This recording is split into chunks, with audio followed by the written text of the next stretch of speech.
Sooner or later, your garden will likely become an irresistible buffet to some of those smaller mammal pests, such as gophers and groundhogs and squirrels and raccoons and chipmunks and moles and voles and more. So in this video, we're going to talk about practical ways to control some of those smaller mammal pests to keep them from getting into your garden and ruining your plants.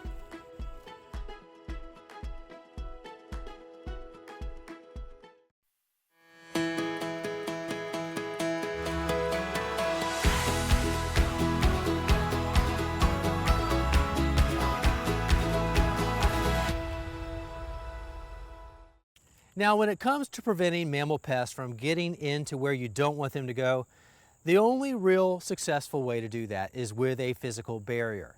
But repellents can work, but they're temporary and some work better than others, and in all cases, they have to be reapplied eventually.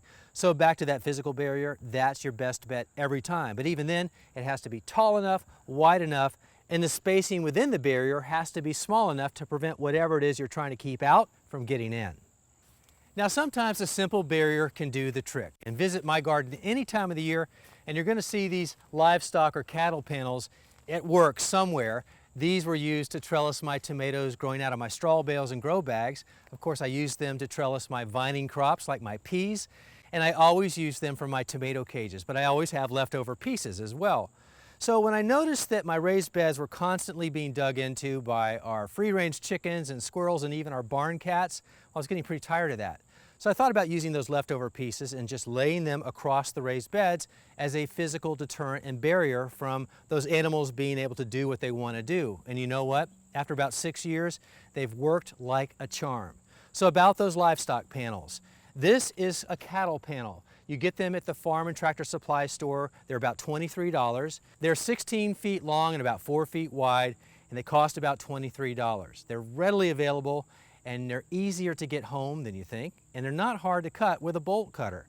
Now, this is a grid pattern of a little over 5 inches, and it works fine for most critters, but if you really wanted extra protection, you could spend about 4 times the money and get what's called goat panels, and you can see here that the grid pattern is much smaller, and that's certainly going to do a better job. If you want to invest in the money, it's probably worth it.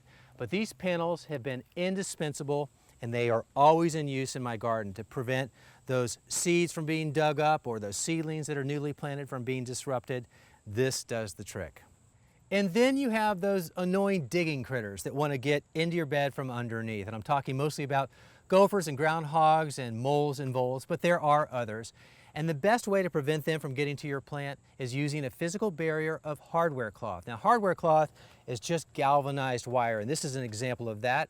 You can get it at a box store. It comes in a square grid pattern. This happens to be 1 inch square, but you could get a smaller pattern such as a 1/2 inch, and that's really good for keeping even the smallest critters out. But you use this in your raised bed. So what I'm showing you here is really my compost sifter, but pretend it's a raised bed, and it looks pretty much like that. So you got your perimeter of the bed, and then you staple that hardware cloth in place before you fill it, of course, and then that secures it. And that does a great job of keeping those digging pests from being able to get up and into the plants. But there's one more thing that you can do to really be effective, and that is to extend the hardware cloth out beyond the perimeter of your frame by about 1 foot and just under grade.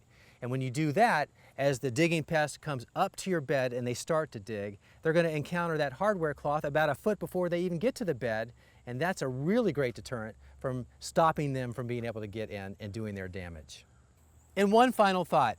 If you're dealing with climbing mammals, you know what I'm talking about, chipmunks, squirrels, raccoons, the only way that you're going to keep them out is not only a physical barrier around your plants, but something that covers the top too, to prevent them from going up and over. Their climbing ability is unbelievable, and you're not going to keep them out unless you completely enclose your plants. That's the only way to keep them at bay.